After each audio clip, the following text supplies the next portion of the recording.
एक बुजुर्ग महिला, नाम था सरस्वती देवी, जिनका जीवन सादगी, परोपकार और सच्चाई के रास्ते पर बीता। एक दिन जब उनका शरीर पंचतत्व में विलीन हुआ, तो मृत्यु के देवता धर्मपाल उन्हें लेने स्वर्गलोक से आए। सरस्वती देवी ने फोल्डेड हैंड्स के साथ पूछा, पुत्र, क्या तुम मुझे स्वर्ग ले जा रहे हो या नरक? धर्मपाल मुस्कुराए और बोले, माता जी, आपके जीवन के पुण्य इतने गहरे हैं कि ना ही स्वर्ग और ना ही नरक। मैं आपको सीधे परम धाम लेकर चलने आया हूं। सरस्वती देवी की आंखें भर आईं। उन्होंने श्रद्धापूर्वक कहा, धर्मपाल बेटा, एक विनती है। इस धरती पर मैंने बहुत सुना है स्वर्ग नरक के बारे में। क्या प्रभु के धाम जाने से पहले मैं दोनों स्थानों को एक बार देख सकती हूँ? धर्मपाल बोले, आपकी इच्छा पूर्ण होगी।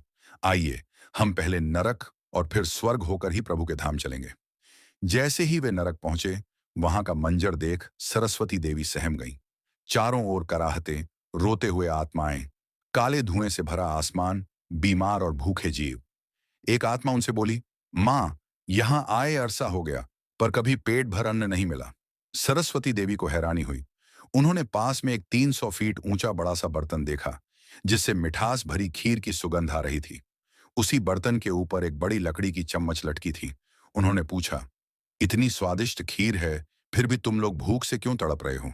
आत्मा बोली, हम उस बर्तन तक पहुंच नहीं पाते, और चम्मच इतनी भारी है कि अकेले कोई उसे संभाल ही नहीं सकता।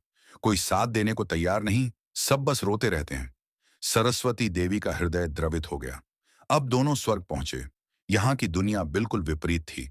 पेड़ पौधों से भरा, हरियाली और प्रकाश से चमकता हुआ स्थान। लोग हंस रहे थे, गा रहे थे, प्रसन्न थे।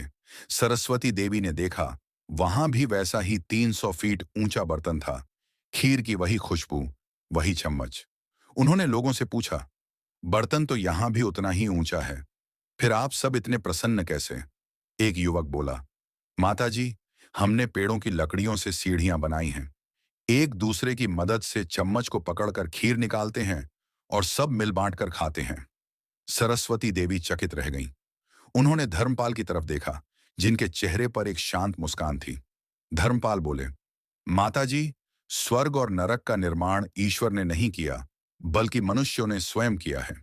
एक ही परिस्थिति में रहने के बावजूद कोई भूखा है तो कोई तृप्त। फर्क केवल दृष्टिकोण, संघर्ष और सहयोग का है।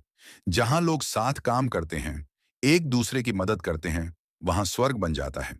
और जहां लोग केवल अपनी चिंता करते हैं, वहां नरक बनता है।